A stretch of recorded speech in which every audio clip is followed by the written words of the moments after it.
Y es decir que es un amigo muy entrañable que lo conocemos desde hace ya mucho tiempo, casi desde el inicio de la Asociación Espírita de la Risa. Como él dice que es una persona igual que todos nosotros. Es electricista de profesión, aunque actualmente está jubilado. Padre de 4 hijos y su esposa con su compañera siempre imprescindible de viaje, Rosa María, a la que debo seguir estando con los pies puestos en la tierra. Mi punto de partida en todo esto es mi incesante búsqueda del mundo espiritual, a partir de una edad ya madura. Comencé a tener ciertas experiencias que hicieron que esa búsqueda fuera más intensa, hasta que en Cádiz tuve contacto con el grupo espírita de la misma ciudad, que me ayudaron a comprender y entender lo que me ocurría. Desde ese momento sigo en el ir de mis posibilidades, intentando dar a conocer el espiritismo. En esta ocasión nos vas a hablar del espiritismo pasado, presente y futuro. Cuando quieras, Juan.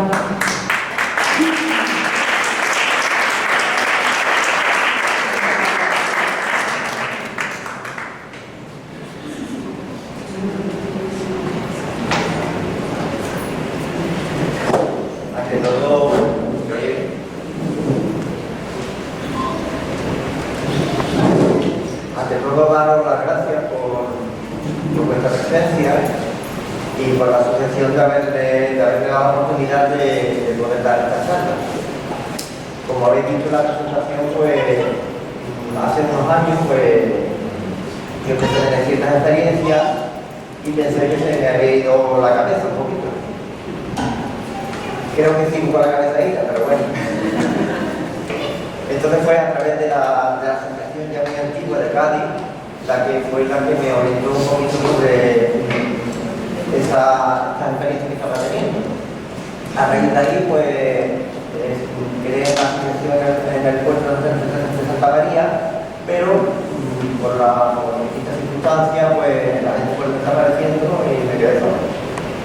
Entonces, hay una necesidad que sí surgió en mí, que era la de dar a conocer el espiritismo como tal.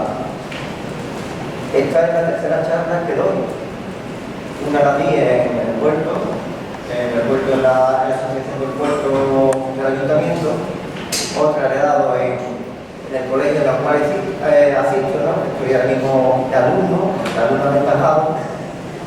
Y esta es la tercera que voy a dar. Yo al principio lo que os propongo es hacer un viaje. Bueno, ya tratamos ya de todo lo que ha sido el vínculo que ha unido en Córdoba, ¿no? Y aquí en Montilla.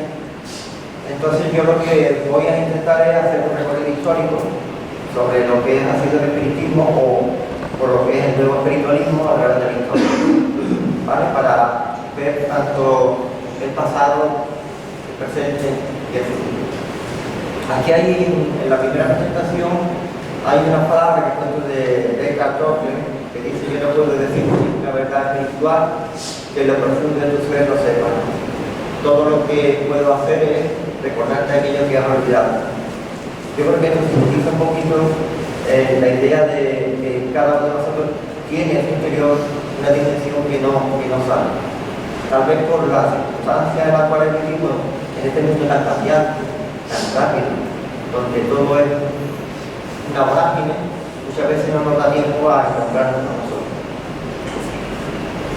Pues vamos a ir empezando.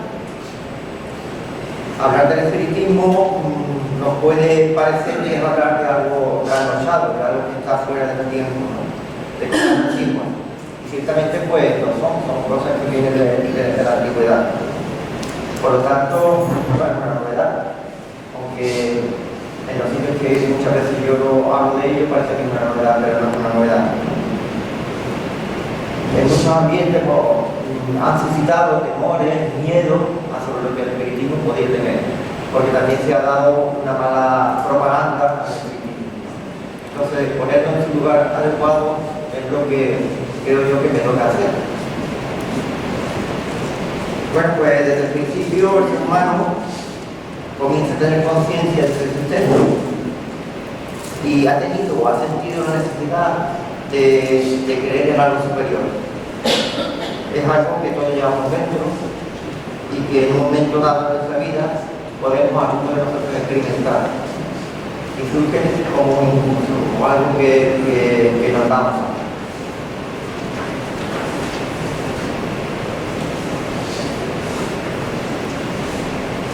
Esta frase de Teilhard de Chardin, no somos seres humanos viviendo una experiencia espiritual, somos seres espirituales viviendo una experiencia humana. Yo creo que sintetiza también el verdadero sentido de cualquier ser humano y de lo que el espiritismo nos viene a hablar, que pues que realmente nosotros la experiencia que estamos viviendo somos seres espirituales, que estamos viviendo una experiencia humana.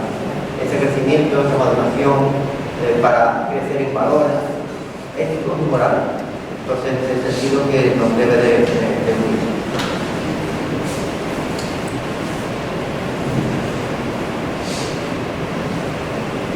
De hecho, yo creo que la civilización nuestra pues ha dado unos grandes saltos.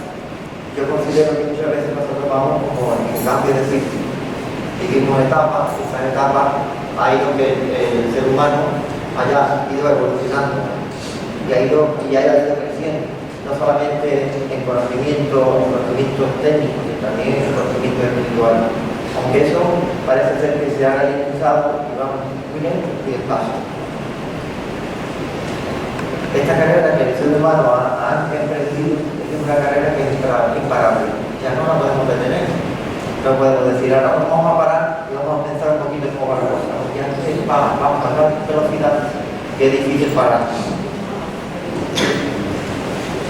Para llegar a un progreso elevado, los seres más poderosos han considerado muchas veces que estamos en la cresta de la pirámide, hemos llegado a alcanzar lo máximo que puede ser el ser humano.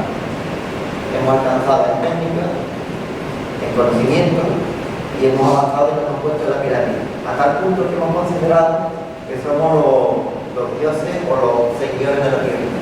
En realidad no somos simplemente pasajeros que utilizamos esta tierra y este cuerpo para tener una experiencia. Pero quiero empezar con este término, un término que aparece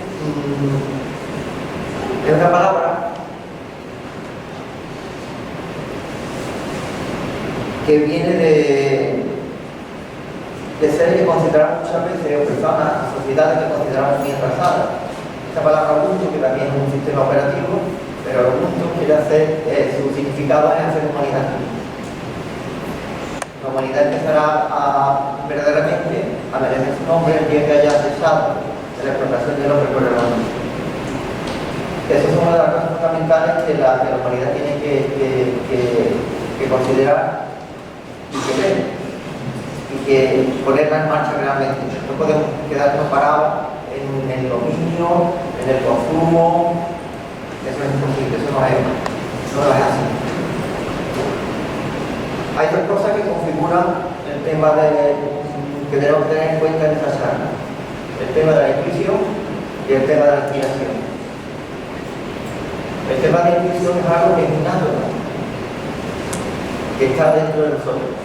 Aparece, muchas veces decimos que es un golpe del corazón y lo dejamos llevar por él. Muchas veces pues nos detenemos y aquello que surge del corazón no lo queremos llevar a la práctica porque nos queda la cabeza, la razón, ustedes diciendo eso no es así. No, pero el corazón, esa intuición, está diciendo con precisión qué es lo que ocurre. Otra cosa es la inspiración. La inspiración es algo que la escritora está por aquí se digo ya. Ella ha escrito cuentos. No, estoy aquí. Ah, aquí. Te estoy echando fotos. No te veía. Ha escrito cuentos. Yo creo que la forma que el ser humano tiene de expresar algo que en su corazón aparece es a través de la inspiración. Y la inspiración como surge, pues ya sea a través de la pintura, ya sea a través de la lectura, ya sea a través del canto. Pues es una forma de dar a conocer algo que surge en nuestro interior. No solamente que a veces surge en nuestro interior, que ya veremos que surge también de otros planos, pero también que tenemos que darle salida. Estas dos cosas son fundamentales para poder entender el espiritismo o la espiritualidad. Entonces, eso yo creo que son cosas que debemos de tener como fundamentales. Otros términos que aparecen aquí, que suelen preguntarme a la gente, y se habla muchas veces, que son el tema del espíritu, el éter, lo pretérico, la reencarnación, pues todos estos elementos configuran, y en el libro del espíritu se habla mucho de estos temas,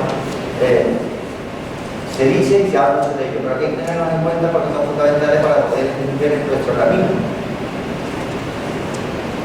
Pues vamos a dar un pequeño recorrido histórico y lo vamos a hacer poquito a poco. Vamos a comenzar pues desde la época antigua, desde el 4000 a.C. hasta 476 después de Cristo. Se va a ir configurando una cultura determinada, pero esa cultura en esta época está en dos vertientes, lo que es el Oriente y el Occidente.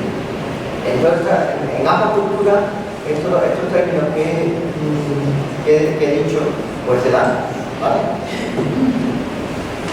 En el contexto de la cultura oriental, pues tenemos aquí a personajes como Vishaya, que es un sabio brahma de la India, que reunió y ordenó pues, las enseñanzas de los antiguos Vedas, Krishna en la India y Buda en el Nepal. Patanjali, autor del Yoga Sutra, también nos va a hablar de cómo podemos conectar no solamente el cuerpo físico, sino también el cuerpo espiritual a través de la meditación, a través de los ejercicios y a través de la respiración. Zaratustra en Persia, con su Zeta-Vesta, pues nos habla de un contexto histórico sobre profundo, ¿no? Y Hermes Trismegisto en Egipto escribió una de las cosas fundamentales que es el libro de los muertos. Y Lao Tse en China, pues también con el tema del Tao Te Ching hizo todo un compendio del camino espiritual sobre el que tenía que seguir la humanidad. Esas son cosas fundamentales que también se dio en Oriente, pero en Occidente, en la cultura occidental tenemos a personajes que también han hablado de estos temas. Pitágoras sabemos que de él tenía una visión optimista sobre el alma, sobre todo sobre el alma después de la muerte, por la metempsicosis o la reencarnación, aspecto suyo.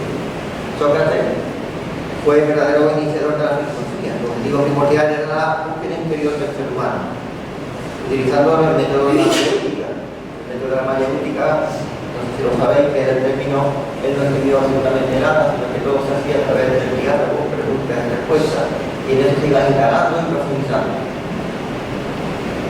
Aristóteles también fue otro personaje que fue fundador de la metafísica y que formaba la teoría del principio, que era el archa, y en segundo lugar el logo, que era el ser.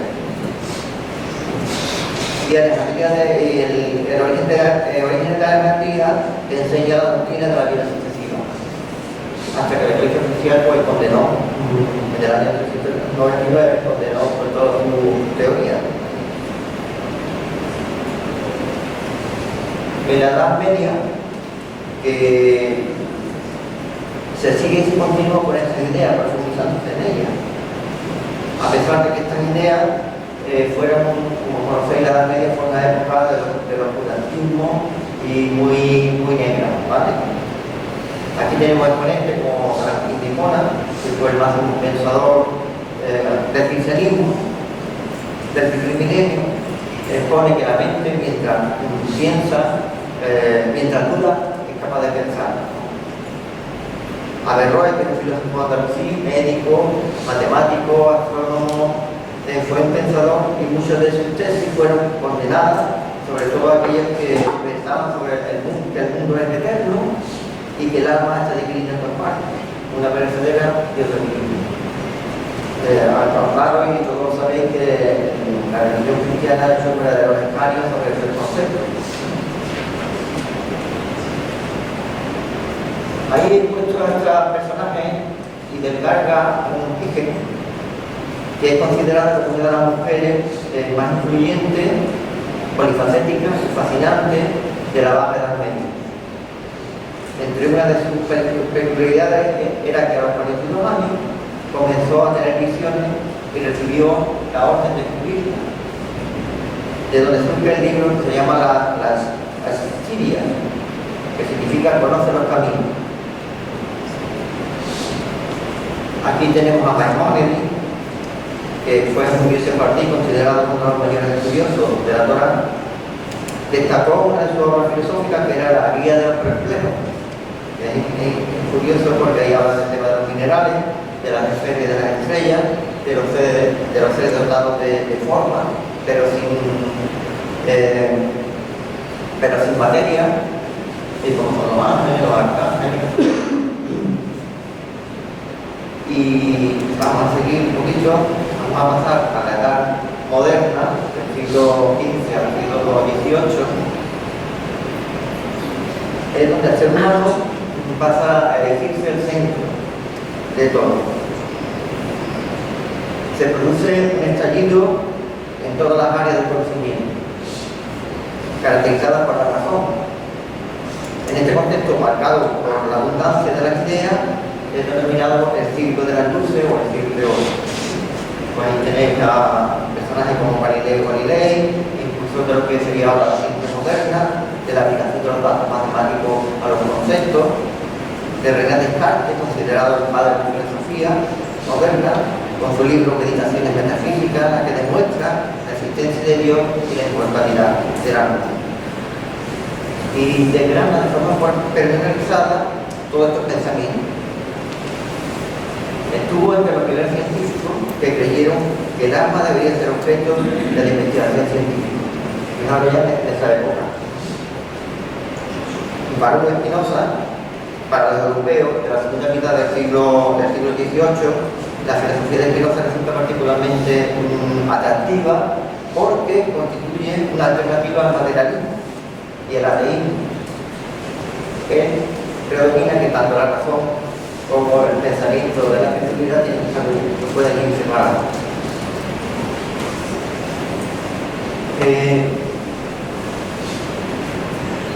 Me voy a quedar con John Berkeley, que fue un filósofo finlandés muy influyente y cuyo principal logro fue el desarrollo de la filosofía conocida como el idealismo subjetivo o el inmaterialismo, dado que negaba la realidad y a la abstracción como la sustancia de la materia. Escribió un tratado sobre el principio del conocimiento humano. Ahí se llevó forjando lo que hoy somos. No me voy a detener tampoco en Marcante, que sabe sobre su filosofía y su forma de pensar, sobre la crítica de la razón pura, la crítica de la razón práctica, pues todo ese pensamiento que ha influido en el mundo moderno. En la edad contemporánea, para el siglo XIX al siglo XX, pues tenemos a Karl Marx, a Friedrich Nietzsche. Con la filosofía de Nietzsche se ejerció una gran influencia, tanto por su carácter crítico como su propuesta de cambio de valores culturales, plasmada en la idea del superhombre. Esta idea de cambio de Nietzsche muchas veces tiene que ver con los nuevos paradigmas del presente. Tenemos que ir modificando un poco el paradigma que se nos está presentando actualmente.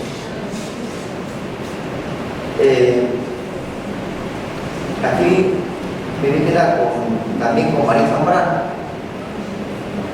Para María la filosofía empieza por lo divino, por la explicación de las cosas cotidianas, porque yo creo que muchas veces nosotros nos vamos a lo extraordinario, cuando lo extraordinario está en la cotidianidad de la vida, en el día a día, en las relaciones en tu pareja, con tus hijos, con tus amigos. Pues yo creo que eso es importante y ella lo exalta, ¿no?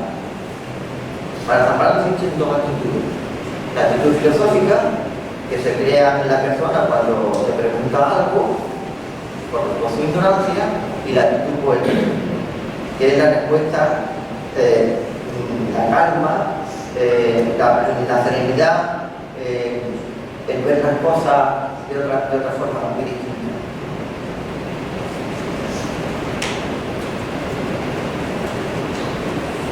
Pues vámonos con los antecedentes.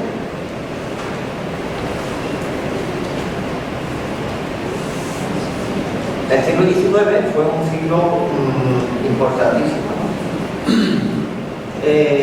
Comienza con hechos que acontecen en la pequeña población de Estados Unidos llamada Kinder del estado de Nueva York, por los años 1847 1848, y sale a la luz pública una serie de fenómenos que se producen en el seno de la casa de familia metodista y se le conoce como casa embrujada. Es el caso de la familia Fox,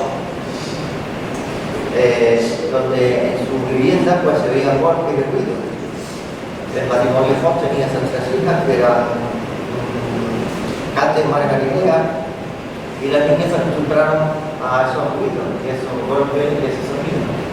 Y empezaron a entablar un código con esos sonidos. A través de esos códigos, ellas hablaban con el mundo espiritual. A eso se denominó las mesas parlantes, o mesas giratorias.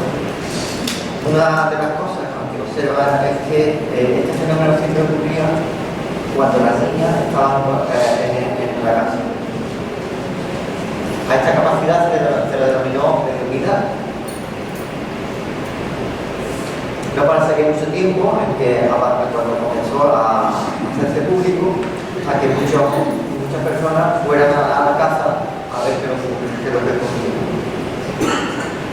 Entonces se generó toda una reacción en el país y tal fue el calado de lo que ocurrió que este fenómeno se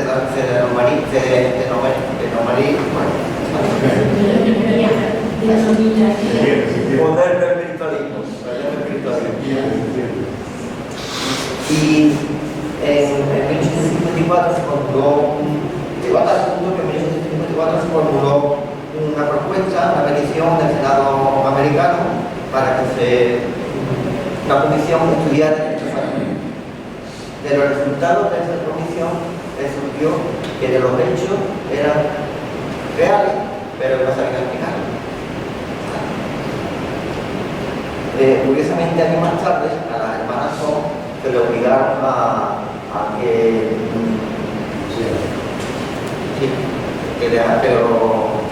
todo lo que ellos hacían renegaran sobre eso. ¿Vale? ¿Qué impacto tuvo esto? Esto es foto de la mesa giratoria, como se elevaba, había se hacen estudios sobre ella. El impacto que tuvo en Europa este moderno espiritualismo fue gracias a Hipólito de Isaac Ibal, que como ya vosotros sabéis, había estudiado ya profundamente, tiene el sobrenombre de Alan Kardec, y fue el pedagogo que estudió en la escuela de Pestalozzi y fue un gran académico donde explicó de la lengua francesa muchos temas sobre gramática, matemática, y fue muy reconocido en su época. No en ese campo, sino en el campo de la educación. A partir de este momento, donde Hipólito comenzará un largo recorrido para profundizar y comprobar y sistematizar lo que sería el movimiento espírita, ¿vale? Que es una palabra acuñada por él, y el espiritualismo. Y tras largos años de estudio, pues lo que él crea es el primer libro, que es el libro de los espíritus, ¿vale? Es su primer libro, pues el ministro del convenio, que vosotros lo habréis leído más de una vez, el manual práctico de las manifestaciones espíritas, que es el espiritismo, más simple expresiones, y el viaje espírita, el evangelio de los medios, el evangelio según el espiritismo, el cielo y el infierno, el Génesis, los milagros y sus publicaciones póstumas, donde él ya sintetiza todo ello. Nos vamos a ahora más cercano aquí al espiritismo en España. Al igual que en Europa, también llegó a España, y los datos que se tienen actualmente es que surge en San Fernando, Cádiz. Por con la edición y publicación en el 1954 del libro de las mesas antes y el modo rosario. Esto hace que se cree la primera sociedad espírita en 1754 en la ciudad. En 1757 se funda otra ciudad y se publica otro libro, otra publicación de otra sociedad que se llama Luz y Verdad y Espiritualismo. Escrita por dos personajes que se hacen llamar Botino y Ademán.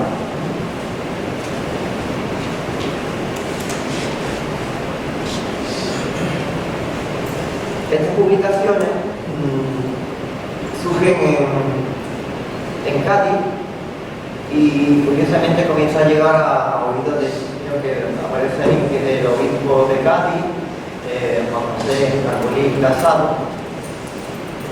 En primer lugar se retiran 100 publicaciones que surgen, pero desde Libertad de Algeciras surge y llega otras 100 publicaciones. Este hombre se entera, monta en cólera y se realiza el primer acto de fe con la quema de los libros en la plaza pública. Y esto se hace en 1857. Este ejemplar que aparece ahí, Luz y Verdad del Espiritualismo, es un ejemplar que se conserva y que está en los archivos históricos de la provincia de Cádiz. Y ahora quiero hacer mención a estos personajes que aparecen aquí. En primer lugar, destacar la figura de José Navarrete y Delgado, que es nacido en el puerto de Santa María, allí apenas lo conoce. Es militar, escritor y político y fue diputado en las Cortes por el del puerto de Santa María en las elecciones de 1872. En el sexenio democrático, fue crítico con el catolicismo, defensor del espiritualismo. Hay un libro escrito por un maestro y amigo mío que se llama Manuel Misa, que escribe José Navarrete y Delgado. Gracias a él pues he ido recopilando informaciones de espíritas porque Manolo, se dedica a rescatar a todas esas personas históricas de la República, tanto mujeres como hombres, y curiosamente casi todos los libros de la vida de esos personajes, la mayoría de ellos eran espíritus. Pues bueno, dicho esto, hay que destacar que el 16 de agosto de 1873, junto a los espiritistas Luis Benítez de Lugo, octavo marqués de Florida y primer espiritista de Canarias, Manuel Conchado y Guarde, poeta, periodista y político puertorriqueño, Anastasio García y López, médico, cirujano, homeópata, hidrólogo, político, nacido en Cuenca, presentaron una enmienda al párrafo tercero del artículo 30 del proyecto de ley sobre la reforma de la segunda enseñanza en la Facultad de Filosofía y Letras y de Ciencias, para restablecer la cátedra del espiritismo. Curiosamente, esto no llega a ocurrir. Y para terminar este breve recorrido, quiero presentar también la figura que yo creo que es importante de Amalia Domingo Soler. Yo creo que el papel de la mujer, y aquí hay muchas mujeres, el papel de la mujer es importantísimo desde el punto de vista espiritual. Cosa que a la mujer no nos debe avergonzar, pero a la mujer también tenemos la parte femenina que porque se nos ha coartado, pero esa parte femenina es la sensibilidad que nos conecta con el sentido espiritual. Esa sensibilidad es fundamental, y en esa sensibilidad nosotros no podemos entrar en contacto con eso. Tenemos que ser personas femeninas.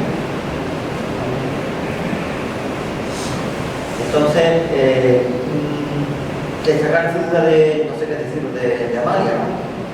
Que es imprescindible aquí en Andalucía y también en España. Amalia Domingo Soler, que nació en Sevilla en el 1885, escritora, activista de los derechos de la mujer, manzona, divulgadora del espiritismo y además médico. Yo creo que eso es una de las cosas que nos deben de enorgullecer. ser razón, ¿no? Porque gracias a esta mujer pues también se expandió por toda este ámbito español. A pesar de todo, el espiritismo sigue teniéndose por toda España, porque están de la revista, el estudio psíquico, también podemos sacar algunas de sus ediciones, ¿no? La Unión, la Luz del Porvenir, el Eco de la Verdad, y se abrieron diversos centros, como el Centro Barcelona de Estudio Psicológico. Le voy ahora al presente.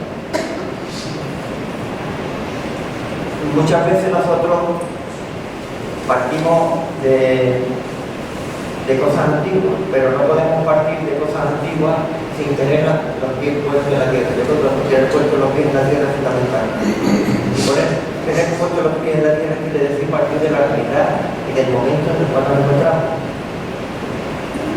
Y eso es lo que nos da motivo y razón para lanzarnos hacia adelante. Bueno, vamos ahí. El contacto, una de las cosas que tiene el espiritismo es que el contacto con la divinidad no es el fin del espiritismo. El que tengamos la capacidad o la facilidad para conectarnos con el mundo espiritual es muy simple, es muy sencillo. Por lo tanto, el fin en sí mismo no es la mediunidad. La mediunidad simplemente es un camino. Yo recuerdo que le sucedió muchas veces a grupos que me he reunido cuando hablaba de estos temas, que cuando éramos niños, desde la edad de los 2, 4, hasta los 5 años, nosotros hablábamos con nuestros amigos y nos contábamos nuestra historia y nos intuíamos de que por ahí había algo. El niño habla con sus amigos o la niña habla con sus amigos imaginarios.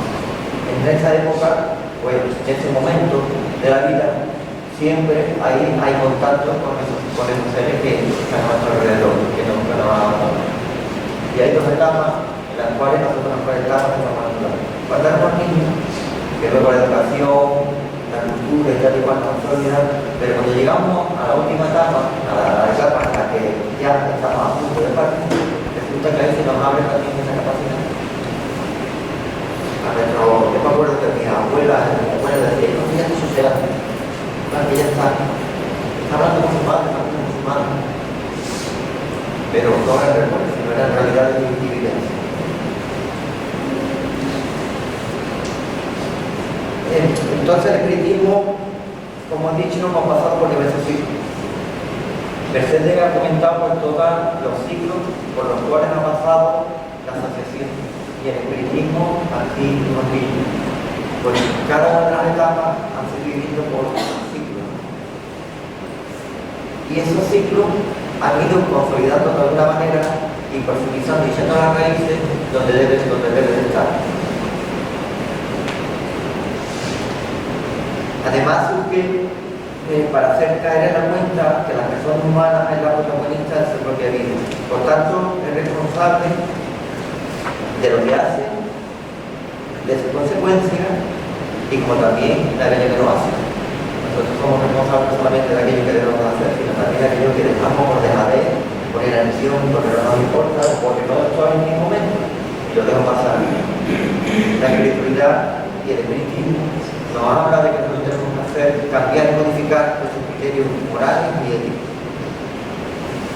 Entonces compromete tanto a las mujeres y a los hombres, a los jóvenes y a los niños en la consecución de una sociedad más igualitaria, una sociedad que debe ser más a raíz, no hacer un poquito que la sociedad hoy se mantiene sin hacer una sociedad real. Pues la sociedad en la base tiene que ser así. Y esa sociedad igualitaria y rasante es la que nos hace a todos iguales, donde no hay ni pensamiento, ni raza, ni forma política, sino que todos tenemos que trabajar en un punto común. Actualmente el espiritismo se une a las más avanzadas corrientes de la ciencia, tanto a la neurociencia, a la física, a la física cuántica, a la biología, a la bioquímica, pues todos esos aspectos, como decía Kardec, pues de alguna manera dan razón de ser a todo lo que es la espiritualidad, sobre todo todo el espiritismo. Ahí he dejado este texto, ¿no? El espiritismo es una doctrina filosófica que tiene ciertas consecuencias religiosas, como toda filosofía espiritualista, y por eso mismo toca profundamente todas las cosas fundamentales, incluso la propia religión.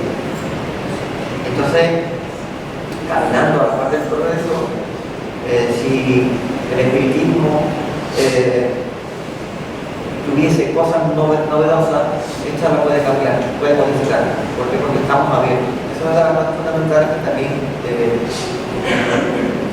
suelo decir yo, que el espiritismo es una cosa que no es cerrada, que no es abierto, que es abierto a una nueva realidad.